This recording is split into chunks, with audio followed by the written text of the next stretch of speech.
Então, o tema da nossa reflexão de hoje é Deus, culto e a nossa vida. E para isso eu convido você a abrir o texto lá de Isaías. Convido você a mergulhar comigo lá no texto de Isaías, no capítulo 1.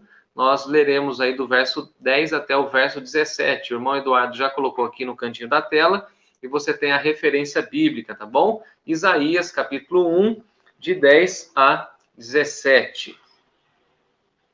Diz assim o texto sagrado: Ouvi a palavra do Senhor, vós, príncipes de Sodoma, prestai ouvidos à lei do nosso Deus, vós, povo de Gomorra. De que me serve a mim a multidão de vossos sacrifícios? Diz o Senhor. Estou farto dos holocaustos dos carneiros e da gordura dos animais cevados, e não me agrado do sangue dos novilhos, nem de cordeiros e nem de bodes. Quando vindes para comparecer perante mim, quem vos requereu o só pisardes os meus átrios? Não continueis a trazer ofertas vãs, o incenso para mim, abominação. E também as vossas festas da lua nova, os sábados, a convocação das congregações. Não posso suportar a iniquidade associada ao ajuntamento solene. As vossas festas da lua nova e as vossas solenidades, a minha alma as aborrece. Já me são pesadas, estou cansado de as sofrer. Pelo que quando estendeis as vossas mãos, escondo de vós os olhos. Sim, quando multiplicais as vossas orações, não as ouço, porque as vossas mãos estão cheias de sangue. Lavai-vos, purificai-vos, tirai a maldade dos vossos atos diante de mim e diante dos meus olhos. Cessai de fazer o mal. Aprendei a fazer o bem. Atendei à justiça. Repreendei ao opressor. Defendei o direito do órfão. Pleiteai a causa das viúvas. Convido você a orar comigo mais uma vez. Senhor nosso Deus e nosso Pai, no nome de Jesus, eu quero pedir que o Senhor me use mais uma vez, que o Senhor fale comigo, fale com meus irmãos e que essa mensagem possa provocar grandes reflexões em nossos corações. É no nome de Cristo que nós oramos. Amém. Amém. Graças a Deus que nós estamos aqui para refletir então sobre Deus, culto e a nossa vida.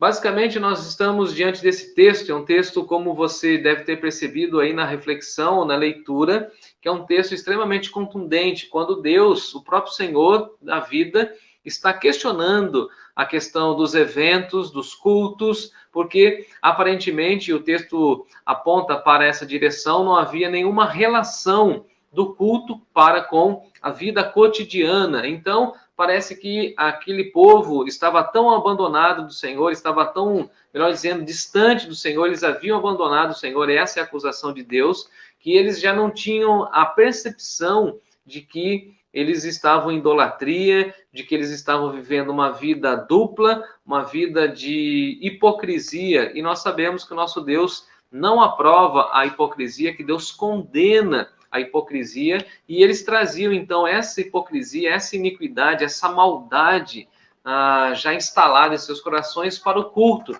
pensando que naquele momento de culto Deus então não iria ver, ou que Deus teria se esquecido de tudo aquilo que eles haviam praticado. E parece que esse tem sido também o pensamento, infelizmente, de muitas pessoas quando não ajustam as suas vidas diante do Senhor e pensam que, por exemplo, no momento de culto, no momento de celebração, podem ter uma postura, podem ter uma vida, podem ter um linguajar, podem se expressar de uma maneira aparentemente piedosa, e no restante da sua vida, por exemplo, no trabalho, na sociedade, na sua casa, pode ter uma vida quase que em oposição àquilo que ela apresenta no templo, no culto ou nos momentos solenes. Isso é extremamente nocivo à nossa espiritualidade, porque isso revela que muitas pessoas usam máscaras, não essa máscara agora de proteção contra o Covid que nós temos que usar, mas uma máscara no sentido mais existencial que Jesus tanto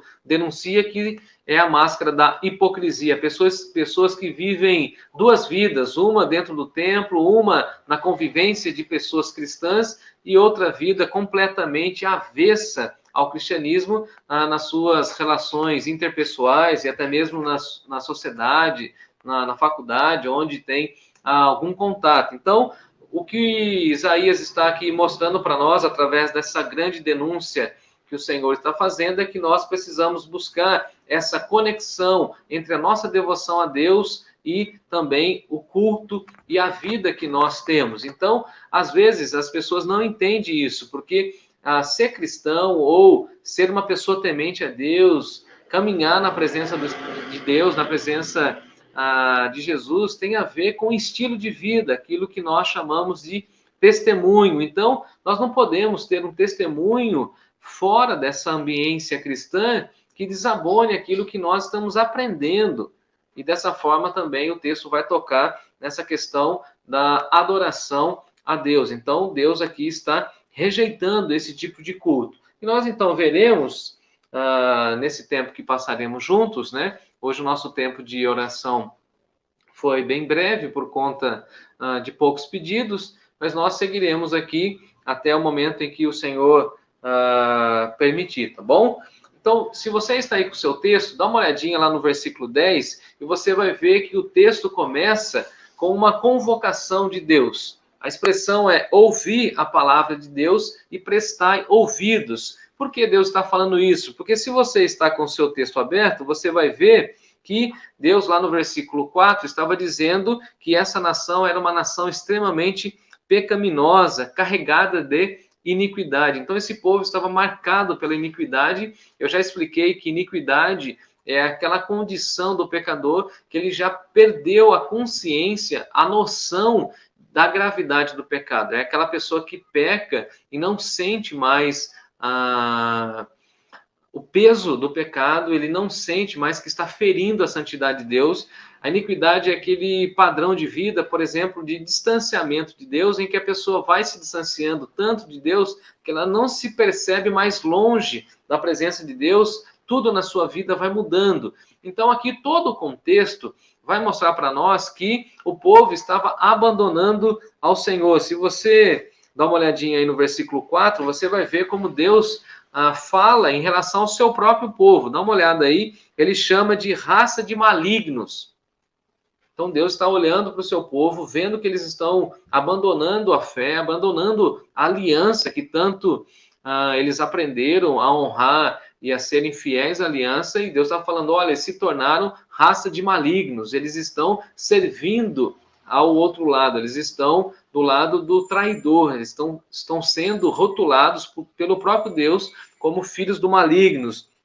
Eles são filhos corruptores, ou seja, eles não têm mais integridade, eles não têm mais uma vida de piedade, agora eles são reconhecidos como pessoas corruptas, eles são conhecidos como pessoas que não têm nenhum pudor, não têm uma moralidade ilibada, eles não têm mais nenhuma postura ética diante dos dilemas da vida e simplesmente eles estão semelhantes às pessoas que não conhecem a Deus, que não temem ao Senhor. Eles abandonaram o Senhor, está aí no versículo 4, abandonaram o Senhor, eles blasfemaram contra o Santo de Israel, ou seja, eles tiveram uma postura de dar as costas a Deus, eles blasfemaram, e blasfemar aqui no hebraico tem a ver com difamar o nome de Deus, de abandonar o nome de Deus e de ter uma vida cética, no sentido de não acreditar mais, de negar a existência do próprio Deus. Então veja que o cenário é extremamente complicado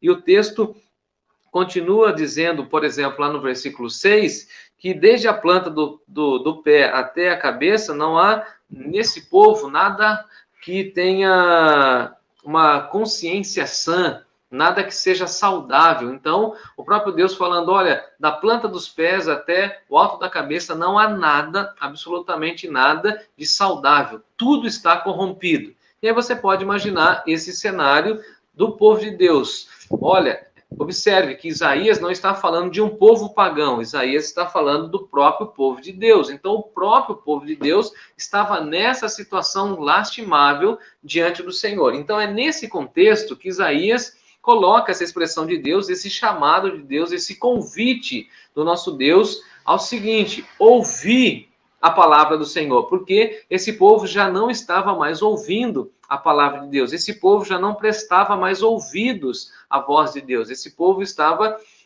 ouvindo os seus próprios corações e deixando com que o pecado, a iniquidade dominasse os seus corações. Então, nós precisamos ter essa percepção e ouvir esse chamado de Deus, que nós precisamos ouvir a palavra do nosso Deus. Hoje eu falava com uma senhora que Deus nos apresentou agora nesse tempo e temos ajudado a vida dela, e ela falou que tem tido muita dificuldade com a sua fé. Ela acha que a sua fé é pequena, ela acha que às vezes essa fé é muito oscilante, e a grande pergunta que eu respondi na manhã, conversando com ela, foi o seguinte: ela fez essa pergunta para mim, né? Pastor, então como eu faço para aumentar a minha fé?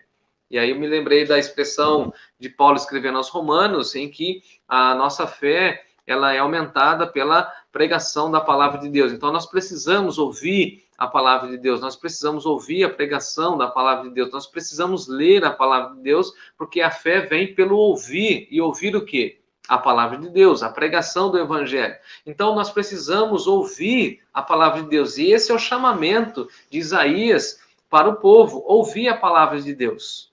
Prestai ouvidos. E aí é interessante que o próprio Deus usa duas referências que nós temos no Antigo Testamento, que são referências negativas, são referências ruins. Ele fala o seguinte: ouvi a palavra do Senhor, vós, príncipes de Sodoma, falando a liderança. Olha, eu considero vocês como um povo de Sodoma. E nós conhecemos o contexto de Gênesis, que fala para nós de Sodoma. E ele fala assim: prestai ouvidos à lei do nosso Deus, vós, povo de Gomorra. Então, Deus está chamando o seu próprio povo, principalmente a liderança de Sodoma e o restante do povo, como um povo de Gomorra. E nós conhecemos a imoralidade de Sodoma e Gomorra, nós conhecemos as blasfêmias, esse distanciamento ético, moral e até mesmo religioso, espiritual de Sodoma e Gomorra. Então Deus está relacionando o seu povo com essas duas cidades extremamente pecaminosas e dessa forma chamando o seu povo ao arrependimento. Em outras palavras, vocês estão na condição de pecadores, vocês estão vivendo uma vida de iniquidade, e eu quero chamar vocês para que vocês ouçam a palavra de Deus, para que vocês prestem ouvidos. E aqui é muito interessante essa expressão no hebraico: prestar ouvido é inclinar o ouvido para aprender. Então, assim, o que Deus está falando: eu vou falar, mas eu quero que vocês aprendam, eu quero que vocês ouçam, eu quero que vocês parem e deem atenção àquilo que eu vou falar. Porque às vezes nós sabemos disso, que Deus está falando e as pessoas não estão atentas àquilo que Deus está falando. Deus está comunicando, Deus está orientando, Deus está manifestando de diversas maneiras a sua vontade, a sua direção, e muitas pessoas não estão prestando ouvidos, ou seja, não estão atentas à voz de Deus. Então, Isaías fala o seguinte: olha, ouçam a voz de Deus, prestem ouvidos àquilo que ele está falando. E aí nós entramos no versículo 11, em que o próprio Deus faz uma acusação muito forte para eles. Ele fala o seguinte: de que me serve a multidão dos vossos sacrifícios? E essa expressão de que me serve, basicamente é o seguinte: eu não me agrado de muitos sacrifícios. Porque, na realidade, o que estava acontecendo? Esse povo, eles iam diante do sacerdote, eles pediam para ter esse momento de sacrifício, e nós conhecemos no Antigo Testamento o que simbolizava o sacrifício, a questão do perdão, a questão do reconhecimento dos seus pecados, mas eles estavam fazendo dos sacrifícios algo rotineiro, sem reflexão. Parece até que Isaías está dizendo para nós que eles estavam vivendo uma imoralidade tão grande, e aí que Isaías usa a expressão iniquidade, eles estavam tão acostumados com o pecado que eles iam diante de Deus fazer os sacrifícios e basicamente não havia quebrantamento, não havia contrição, não havia arrependimento, Assim como algumas pessoas também com seus corações duros conseguem, entre aspas, prestar culto a Deus sem se arrepender, sem pedir perdão, sem reconhecer suas faltas, porque já entraram numa rotina de pecado, já estão tão acostumados com o pecado que quando a gente fala de santidade, ela pensa que esse sermão é para outra pessoa. Quando você fala de uma vida piedosa, uma vida de quebrantamento, uma vida mais devocional, de conversas com o Senhor, de oração, uma vida de leitura da Bíblia, ela sempre pensa que esse sermão é para outra pessoa. Então, Deus está falando assim, eu não me agrado, não tem nenhum valor você fazer o sacrifício ou executar o sacrifício de uma forma rotineira, sem ter reflexão daquilo que você está fazendo. Em outras palavras, não adianta, amados irmãos, a gente prestar culto a Deus e culto toda semana se a gente não passa a nossa vida diante do Senhor, se a gente não coloca o nosso coração diante do Senhor. Então, Isaías traz essa fala, esse oráculo de Deus, essa voz de Deus, e Deus está dizendo o seguinte para eles, condenando esse culto hipócrita. Por quê? Vocês podem sacrificar e devem sacrificar, que é a questão do povo do Antigo Testamento, mas vocês devem fazer o sacrifício lembrando que vocês precisam ter arrependimento. Então, eles estavam sacrificando de uma maneira automática. E quantas vezes as pessoas estão prestando culto de uma maneira automática? Estão prestando culto de uma maneira sem nenhuma reflexão. Estão fazendo porque é rotina, porque é tradição, porque acostumaram assim, enquanto a palavra de Deus nos ensina que todo ato de culto, todo ato de celebração, nós deveríamos ter em nós a confissão, deveríamos ter em nós a consciência de que somos pecadores, a consciência de que nós somos alvo da graça de Deus, e tudo isso deveria mover em nós não o culto hipócrita, mas o culto sincero, extremamente sincero. Então, o que Isaías está dizendo para nós é o seguinte, olha, não adianta, não tem valor nenhum esse tradicionalismo no sentido de cumprir os rituais somente para cumprir tabela. Do que me serve a multidão de vossos sacrifícios, diz o Senhor. E essa segunda expressão do verso 11, ela é muito forte, porque Deus está dizendo assim, olha, eu estou farto dos holocaustos dos carneiros. Estou farto. Estou farto aqui tem a ver, eu estou cansado. Então eu fiquei imaginando, e até anotei, como Deus se cansa dessa rotina religiosa sem oração, sem lágrimas nos olhos. Desse cenário de holocaustos, esse cenário de sacrifícios, sem quebrantamento, sem reconhecimento do pecado. Essa vida sem reflexão, sem a noção de que nós precisamos nos render a Deus. E aí eu escrevi assim, Deus condena o ritual sem a devoção. Não adianta ter o ritual do culto se o nosso coração não está desejoso em prestar culto. Não adianta ir ao culto se o seu coração está lá no futebol, na série do Netflix. Não adianta. Isso é hipocrisia. Você está ali, você está querendo mostrar algo da sua espiritualidade, mas você não está buscando com sinceridade. Então Deus condena o ritual sem entrega de coração, sem entrega da vida, sem consagração. Deus condena o ritual sem a piedade. Porque às vezes nós decoramos o linguajar, conhecemos tudo aquilo que envolve a celebração, até a ordem do culto, mas isso não tem piedade, não tem paixão. A gente vai porque é hábito. É certo ou errado? É errado. Deus condena. Deus condena o ritual sem a submissão. Quanta gente que presta culto, mas não se submete a Deus, não se rende a Deus. Diz que Jesus Cristo é o seu Senhor, mas não o procura, não se relaciona com Ele, não ouve aquilo que Ele tem a ensinar, lembrando que Jesus é o nosso grande professor. Aprendei de mim, Diz o Senhor que sou manso e humilde, eu sei ensinar. Então Deus condena esse ritual sem humildade. Pessoas que vão prestar culto a Deus, mas que ainda continuam com seus corações orgulhosos, presunçosos, olhares altivos. Então Deus condena isso. Por quê? Se você está no culto, o que deveria invadir o seu coração é a humildade de você reconhecer que você não é nada sem Deus, de você reconhecer que você é um pobre pecador e que você precisa mais da graça de Deus, que eu preciso mais da graça de Deus. Então Deus condena o ritual sem esse conhecimento verdadeiro de quem é Deus. Então tem muita gente que hoje está cantando, mas que na realidade nem sabe a quem está cantando, o que está cantando.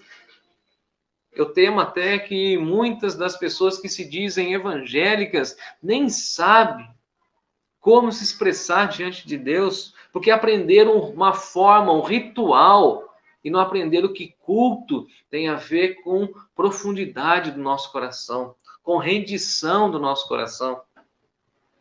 Deus condena também o ritual sem a consciência de pecado. E essa pergunta de Deus, ela vai destruindo, vai derrubando esses nossos valores, esses nossos conceitos a respeito de Deus, que tem a ver mais com o ritual. E o que Isaías está colocando para nós é que Deus está preocupado com a motivação e não somente com a forma, porque eles estavam cumprindo a forma. Eles estavam sacrificando, eles estavam participando dos holocaustos, eles estavam colocando diante do Senhor os carneiros, a gordura dos animais, o cordeiro. Mas ele está falando o seguinte: eu não me agrado do sangue dos novilhos. Isso perdeu sentido, porque vocês não estão fazendo para me agradar. Isso já entrou no automático, como eu já disse, e vocês estão fazendo por fazer. Vocês estão fazendo sem perceber que o ritualismo tomou conta. E quando o ritualismo toma conta, a gente perde a essência daquilo que nós estamos fazendo. Por exemplo, eu que lido com pregação e com ensino, preciso sempre vigiar meu coração para que eu não ensine de uma maneira automática. Eu preciso lembrar meu coração sempre, sempre. Porque senão eu posso estar ensinando de uma maneira ritualística ou de uma maneira automática, porque gosto de ensino, porque gosto de falar, porque gosto de ensinar. E a pergunta é, estou fazendo isso com qual motivação? Eu fiquei olhando esse texto, apreensivo com o cenário da igreja evangélica no Brasil, e fiquei pensando assim, será que Deus recebe o nosso culto hoje? Será que Deus aceita a nossa adoração? Aquele momento em que algumas pessoas chamam de louvor. Vamos chamar aqui agora a equipe de louvor. Será que Deus recebe essa adoração, esse louvor? E outra pergunta: qual é a nossa motivação para adorarmos a Deus? Os holocaustos foram constituídos e instituídos por Deus como uma forma de remissão, de purificação, e agora é questionado pelo próprio Deus, porque eles pegaram aquilo que era extremamente espiritual, que tinha a ver com remissão, com purificação, com um novo momento da relação com Deus, e transformaram, conduziram para outra coisa. Agora, é interessante que o texto vai dizer para nós que Deus não se agrada daquilo que nós tanto valorizamos, porque às vezes nós valorizamos aquilo que nós colocamos a mão para fazer e da nossa forma.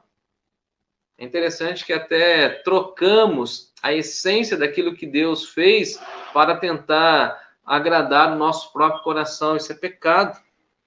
Deus não aceita um culto manchado, com dupla intenção, com corações que não passaram pelo processo de transformação, de santidade, um culto que é motivado por egos inflados, por pessoas que não querem se render a Deus.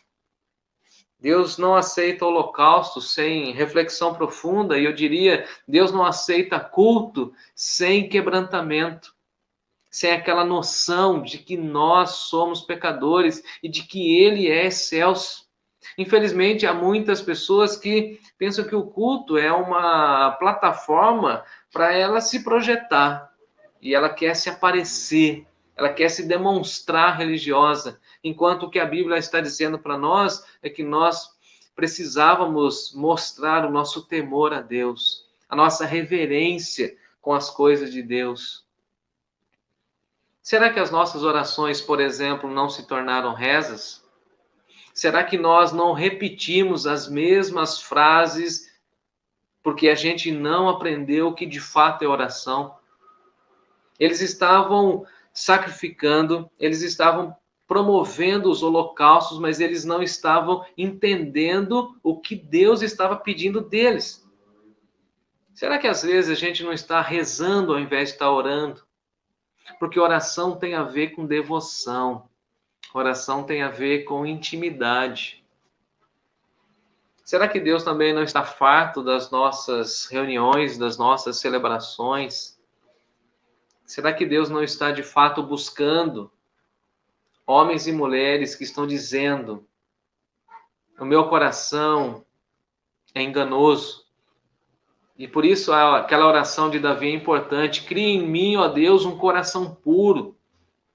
Será que a gente tem esse coração, ou essa convicção quando a gente chega no culto?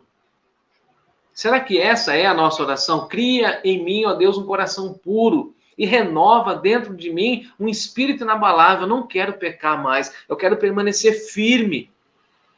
Parece que eles estavam zombando de Deus quando eles estavam fazendo dos holocaustos ou dos sacrifícios algo rotineiro, cotidiano, diário, sem contrição, sem remissão, sem pedido de perdão sincero. Era algo só para cumprir a tabela. Como a gente costuma dizer, pro forma. Só para mostrar que eu estou, entre aspas, quites, eu estou em paz, ninguém pode me questionar porque eu já prestei já prestei meu culto, já fiz o sacrifício, já participei dos holocaustos, e a expressão é: de que me serve? A expressão de Deus é essa: de que me serve? Qual o valor? E é interessante que o texto vai, no versículo 12, questionar não somente o ato religioso, mas a presença no culto. Dá uma olhadinha comigo, versículo 12. Quando vindes para comparecer perante mim, olha que interessante, a ideia de culto é estar na presença de Deus. Eu fico às vezes perguntando, será que as pessoas pensam nisso, tem essa noção, tem essa percepção? Porque culto não é estar no templo diante do pastor, diante de outros irmãos. É estar no culto diante de Deus. Será que as pessoas se percebem diante de Deus? Às vezes eu fico pensando, porque se todos nós tivéssemos essa percepção de que o nosso culto é perante Deus, é diante de Deus e é para Deus, eu acho que os nossos cultos seriam ainda mais autênticos, fervorosos, no sentido de termos pessoas arrependidas, quebrantadas, com a real noção e percepção de que não são dignas de estarem ali e estão ali por conta da graça de Deus. E movidos pela graça de Deus, movidos pelo Espírito Santo de Deus, terão seus corações completamente agradecidos. E o texto vai dizer para nós o seguinte: quando vides para comparecer perante mim, quem vos requereu só pisardes nos meus atos? Em outras palavras, vocês pensam que eu me agrado só pelo fato de ver vocês nos átrios, ou seja, no espaço de culto? Não é só estar no espaço de culto. E parece que tem muita gente que tem essa percepção. Que vão à comunidade, que vão até o templo para prestar culto e parece que eles só querem marcar presença. Até parece que estão na empresa e ficam esperando lá que o pastor coloque na porta de entrada da igreja um relógio para marcar ponto. Olha, cheguei, estou aqui, hein? Ninguém mexe comigo, não, estou por aqui. E a pergunta é, mas você veio fazer o que aqui? A pergunta de Deus é essa para o povo. Vocês pensam que culto é somente estar no ambiente do templo? Culto é muito mais que isso. Culto tem a ver com a vida, com o coração, com arrependimento. Então, o fato e o ato de ir em si só não agrada a Deus. Você tem que ir com a motivação correta, com o desejo de que você vai agradar a Deus, que você vai prestar culto a Deus. E a gente, inclusive, precisa perder essa falsa noção e perspectiva de que a gente vai por conta dos nossos amigos, a gente vai porque a gente gosta de rever algumas pessoas, a gente vai porque a gente quer estar em contato com as pessoas, né? Porque, afinal de contas, é muito ruim viver só. Tem isso também. É claro que a convivência comunitária traz isso, mas essa não deve ser a nossa maior motivação ou a real motivação. Não devemos ir à igreja só para mostrar para o pastor que eu estou por aqui, ou para o líder, quero que o líder tal, meu professor da escola bíblica me veja. Isaías está dizendo, não está correto. Você tem que ir sim, você tem que estar no templo, adorando a Deus sim, mas com a real noção de que você está prestando culto a Ele, de que você deve agradar somente a Ele, e que você está diante dEle. No versículo 13, ele fala o seguinte, olha, já que vocês não entenderam que o templo e o espaço de culto, o ambiente de culto, é muito mais profundo do que vocês estão pensando, então eu quero fazer uma recomendação. Versículo 13. Não continueis a trazer ofertas vãs. E aí, fazendo a lição de casa, fui pesquisar o que ele está pensando, então, em ofertas vãs. Ofertas sem o coração. Ou seja, a pessoa que doa, que faz uma oferta, mas ela faz uma oferta, entre aspas, por obrigação. Ela vê um monte de gente fazendo, então ela fala assim, para não ficar feio, para ninguém desconfiar que eu não sou daqui, eu vou fazer também. O que Deus está falando assim, isso é vã. Isso não tem sentido.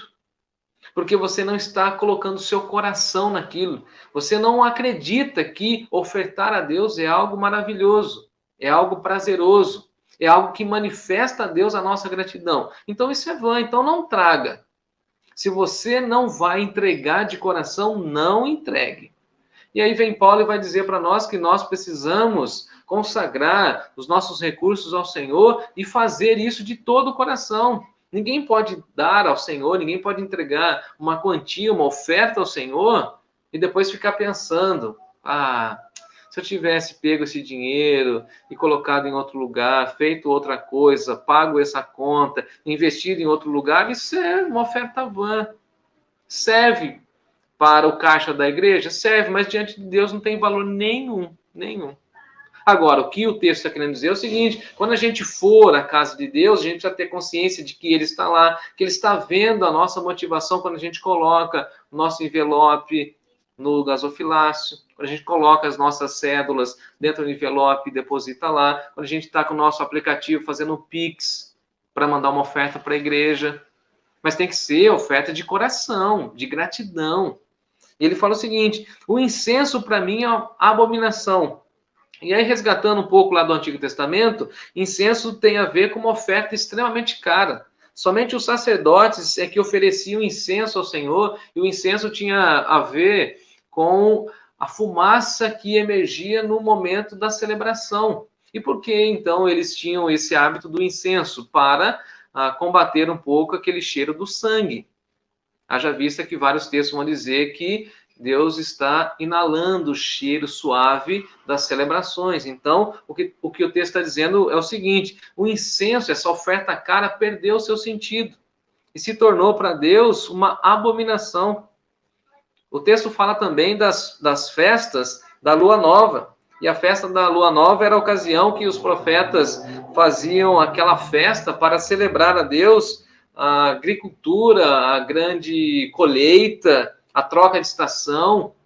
Então não adianta nada vocês consagrarem o cereal do campo se vocês não estão fazendo isso de coração. O texto diz dos sábados. Os sábados. O sábado nós sabemos que para os judeus era extremamente importante, era o dia da consagração total ao Senhor, dia de descanso solene, em que todas as coisas davam aquela pausa, aquela silenciada para se dedicarem a Deus. Mas eles faziam de uma maneira automática, ritualística, sem sentido, sem propósito, sem razão de ser. O texto ainda vai dizer da convocação das congregações. Eram aquelas reuniões culticas em que o povo estava ali presente para o dia da expiação, onde todo o povo se reunia para sacrificar e adorar a Deus. Então perdeu o sentido. Então Deus está criticando, fala assim, não tragam oferta, não separem o sábado dessa maneira automática, não fiquem fazendo reuniões da expiação, essas festas que vocês fazem para a troca para celebrar a troca das estações, isso perdeu sentido. Perdeu o sentido. E aí tem uma expressão aí no versículo 13 que é muito importante, porque Deus diz assim, eu não posso suportar a iniquidade associada ao ajuntamento solene. Em outras palavras, vocês têm uma vida extremamente pecaminosa, vocês me abandonam a semana inteira, e aí quando tem o culto, quando tem a festa, quando tem o sábado, vocês se mostram religiosos, mas vocês se esquecem de mim durante toda a semana. Eu não suporto a associação da iniquidade, do pecado com o culto. Forte, duro, contundente a palavra de Deus. O que nós precisamos entender é que o culto que prestamos no domingo, na quarta-feira, hoje, por exemplo, e todas as atividades da igreja, tem que ter respaldo com a nossa vida durante os demais dias. Não podemos ser domingueiros no sentido de ser crentes e ser piedosos e ser amorosos e ser bondosos somente no culto, ou seja, no domingo. Não faz sentido isso para nós. A nossa vida tem que ser uma vida de coerência. Aquilo que somos diante de Deus e diante da igreja, nos momentos de celebração, devemos ser também em casa, na faculdade, na nossa convivência com os nossos familiares. Não pode haver essa dicotomia. Olha, no culto, diante dos irmãos, eu sou uma pessoa e nas outras esferas das minhas relações, eu sou outra pessoa. O que Deus está falando, eu não aceito. A expressão é, eu não suporto. Aí ele fala no versículo 14, as vossas festas da lua nova e as vossas solenidades, esses cultos solenes, a minha alma as aborrece. Já me são pesadas. Pensa, o povo celebrando, o povo teoricamente festejando e cultuando e louvando a Deus, pensando que estão adorando a Deus, e ele está falando assim, olha, isso se tornou pesado. Eu não tenho mais prazer. Estou cansado disso, porque não tem sinceridade. É tudo falsidade. Cantam, cantam, cantam, celebram, celebram, celebram, mas não mudam de vida. Se fosse para trazermos o conceito para os nossos dias, eu diria o seguinte, é uma igreja, vamos chamar assim, igreja evangélica brasileira. Tem muita música, tem muito show, tem muitos artistas, mas não tem vida com Deus. Não tem vida piedosa. Tem eventos magníficos, mas não tem quebrantamento. São muitas reuniões, são muitos temas, mas falta espiritualidade verdadeira. A nossa verdadeira adoração, amados irmãos e irmãs, deveria ser completa, intrínseca e extrínseca. A extrínseca, que é daquilo que as pessoas veem, aparente, alegria por tudo, alegria pela vida eterna, gratidão pela vida eterna. Uma pessoa alegre, feliz, uma adoração jubilante, no sentido de júbilo, de ter alegria, de ter devoção, mas também intrínseca, no sentido de ter temor diante do Senhor, de ter essa noção de que nós precisamos confessar os nossos pecados. E aí a solução para tudo isso é que Deus, na sua maravilhosa graça, nos chama. Ele nos chama aí no versículo 16, dá uma olhadinha comigo. Deixa eu separar aqui o texto. A primeira coisa que Deus diz é o seguinte, vocês precisam se lavar. Lavai-vos. Deus exige limpeza de consciência e pureza de coração. Lavar aqui no hebraico tem o sentido de retirar a sujeira, retirar a mancha, tornar novamente limpo. O que Deus espera de nós no culto, essa consciência de que nós precisamos lavar a nossa vida. Lavai-vos. É isso que Deus diz. É a primeira característica nossa. Lavado. Limpar, tirar mancha, tirar corrupção, tirar mentira, tirar fofoca. Por exemplo, a fofoca. Teve muita gente que ficou sem fofocar aí agora essa semana porque o WhatsApp, o Instagram, o Facebook tiveram uma pane aí, ficou um tempo fora e todo mundo ficou desesperado. Porque não tem mais o que fofocar, não tem mais como ver a vida dos outros, e aí ficou numa situação complicada. E as pessoas se esquecem que esses mesmos lábios que estão fofocando são os mesmos lábios que vão louvar ao Senhor. E a pergunta é: Deus deseja ser louvado por uma boca que só fica falando mal da vida alheia? Ou a gente precisa lavar a boca? Será que a gente não precisa lavar os dedos que a gente fica teclando e fica alfinetando muita gente, provocando? Será que a gente não precisa ter esse tipo de limpeza? Então, o que Isaías está dizendo é o seguinte: vocês precisam se lavar. E nós sabemos que nós precisamos nos lavar no sangue do Cordeiro. Passar a nossa vida no sangue do Cordeiro, porque ele nos limpa da mancha do pecado, da avareza, da arrogância, da altivez, da presunção. Nós precisamos também de purificação. Diz o texto: purificai-vos. Tudo que está contaminado, tudo que está sujo. E nós sabemos que o nosso coração é pior do que nós imaginamos. O profeta Jeremias diz que o nosso coração é corrupto. E se a gente deixá-lo solto, ele vai correr para a lama do pecado. Agora, a expressão aqui no hebraico, purificar, é retirar aquilo que está contaminado. Retirar aquilo que está podre, aquilo que está estragado, aquilo que está em decomposição. Precisamos de purificação na nossa vida. Fazendo uma atualização e uma aplicação desse texto, eu acho que Deus está falando assim: olha, purifiquem seus pensamentos, purifiquem suas motivações, purifiquem aquilo que vocês estão sonhando. É preciso ter a lavagem, a limpeza, mas é preciso também purificar. Em terceiro lugar e último, nós precisamos tirar a maldade. Aquele povo estava vivendo com as suas mãos sujas, com a maldade. Estavam completamente comprometidos com tantas outras coisas. E a expressão do profeta é o seguinte: tirem a maldade dos vossos atos, esses atos maldosos. Vale lembrar, irmãos e irmãs, que a maldade não é uma marca do povo de Deus. A maldade é uma marca do povo que não teme a Deus. Já o povo de Deus tem uma marca sim, a marca do povo de Deus é a bondade. Então, o que nós precisamos fazer? Lavar a nossa vida no sangue de Jesus. Lembra até daquele hino, alvo mais que a neve? Precisamos nos tornar limpos, purificados. E aí a oração de Davi, mais uma vez, vem à minha mente: cria em mim, ó Deus, um coração puro, um coração purificado. Lava a minha vida com o sangue do Cordeiro. Tira da minha vida, tira de mim esses atos de maldade. Olha a expressão: tirai a maldade dos vossos atos. Não sejam maldosos diante dos meus olhos. Eu estou vendo que vocês são maldosos, que vocês estão tendo atos maldosos. Deus está vendo você desejando a morte daquele motoqueiro e depois você falando lá no culto que está pedindo a bênção de Deus. Deus está vendo. Deus está vendo você olhando lá o noticiário político e você querendo mandar todos eles para o inferno. E depois lá no culto você está buscando a salvação. Deus está vendo. Então o que nós precisamos fazer? Lavar a nossa vida.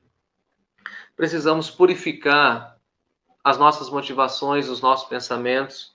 E precisamos tirar das nossas mãos, dos nossos atos, tudo aquilo que está ligado com a maldade e ter em nosso coração a bondade como regra, porque culto que Deus é honrado é um culto onde que nós prestamos um culto com sinceridade. Não é aquele culto em que vamos por obrigação, mas é aquele culto em que nós prestamos culto com sinceridade, sabendo o que estamos fazendo e sabendo que o Senhor está vendo. O que o texto está querendo dizer é o seguinte: Deus está vendo tudo que nós estamos fazendo. E a grande pergunta é: a nossa vida fora do ambiente de culto tem a ver com aquilo que nós fazemos quando estamos em culto? Aquilo que cantamos, aquilo que pregamos, aquilo que falamos, tem a ver com a nossa vida fora desse ambiente? há coerência entre o culto que prestamos e a vida que levamos? Que Deus nos traga essa reflexão. E que Deus traga a mim e a você essa resposta. E que todos nós possamos passar pela lavagem, vamos nos limpar no sangue do Cordeiro, vamos purificar a nossa vida diante de Jesus e vamos tirar diante de nós a maldade. A partir dessa reflexão de Isaías, vamos prestar culto a Deus com sinceridade, com verdade, com inteireza de coração, pedindo sempre que a graça e a paz dele nos ajude, que o Espírito Santo dele nos guie a essa vida que agrada a ele e que o nosso testemunho durante toda a semana, durante toda a nossa peregrinação espiritual, seja coerente com aquilo que nós falamos. Por exemplo, nós cantamos que Deus é santo e a pergunta é, durante a semana você busca a santidade? Nós cantamos que Deus é magnífico, mas será que durante de Deus a gente fica impressionado com as obras das suas mãos? Nós falamos e cantamos que Deus é fiel, tu és fiel, Senhor. Será que nós temos sido fiéis a Deus? Então eu gostaria muito, em nome de Jesus, que todos nós tivéssemos essa reflexão, que tivéssemos essa compreensão de que um culto hipócrita, Deus não se agrada. Deus se agrada sim, quando o povo dele tem a plena consciência de que são pecadores, de que estão quebrantados e contritos e querem aprender mais e mais de Deus. Que Deus nos dê esse coração. E mais uma vez, a minha oração, eu espero que a sua também, seja a oração de Davi. Cria em mim, ó Deus, um coração puro e renova dentro de mim um espírito quebrantado. Que Deus nos ajude, que Deus continue a falar por meio do profeta Isaías. Semana que vem, nós retomamos, então, a partir do versículo 16 e sigamos até o versículo de número 20, tá bom?